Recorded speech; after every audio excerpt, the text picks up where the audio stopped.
It's funny because now I get on here with y'all with my fake smile until it becomes a real one. Okay, so I am going to read again, Don't Sweat the Small Stuff. And it's all small stuff, simple ways to keep the little things from taking over your life by Richard Carlson, PhD. And this one is, number 75. Think of your problems as potential teachers. Most people would agree that one of the greatest sources of stress in our lives is our problems.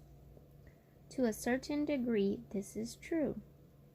A more accurate assessment, however, is that the amount of stress we feel has more to do with how we relate to our problems than it does with the problems themselves. In other words, how much of a problem do we make our problems? Do we see them as emergencies or as potential teachers? Problems come in many shapes, sizes, and degrees of seriousness, but all have one thing in common. They present us with something that we wish were different. The more we struggle with our problems and the more we want them to go away, the worse they seem and the more stress they cause us. Ironically and luckily, the opposite is also true. When we accept our problems as an inevitable part of life, when we look at them as potential teachers, it's as if a weight has been lifted off our shoulders. Think of a problem that you have struggled with for quite some time. How have you dealt with this problem up until now? If you were like most, you've probably struggled with it mentally. You probably struggled with it, mentally rehearsed it, analyzed it again and again, but have come up short. Where has all this struggle led you?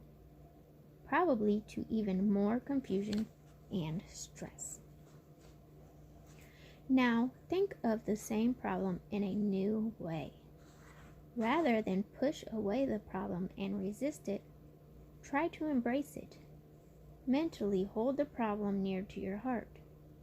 Ask yourself what valuable lesson or lessons this problem might be able to teach you. Could it be teaching you to be more careful or patient? Does it have anything to do with greed, envy, carelessness, or forgiveness? Or something equally powerful? Whatever problems you are dealing with, chances are they could be thought of in a softer way that includes a genuine desire to learn from them. When you hold your problems in this light, they soften like a clenched fist that is opening.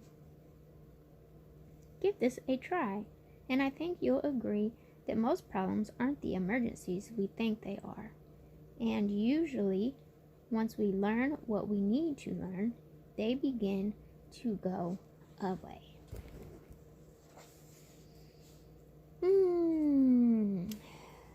So poignant.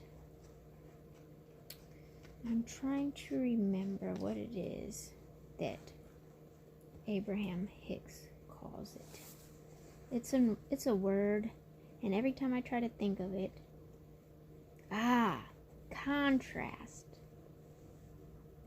Every time I try to think of it, the word escapes me, but the word is contrast. So, Abraham Hicks talks about contrast. When we find ourselves in a situation that makes us feel uncomfortable, a situation that is unwanted, or what we may call a problem, she refers to it as contrast. And what she means when she says that is, if we see something that we don't like, then that helps us to then think of what it is we would prefer in its place. what is it that we would like. It gives us something to contrast. So we might enter into a situation thinking, oh, I'm going to like this particular thing, only to realize we don't, but we wouldn't know had we not entered into that situation to begin with. But having done so, now we see what we would prefer instead. It shows us the contrast. So our so-called problems can be teachers to us. They could be lessons. They can be guides to what we really would like to have instead of that particular thing or situation or whatever. So, anyways, I am sending out love, light, and healing energy. Ask that you pay it forward and pass it on. Until tomorrow, peace. Later.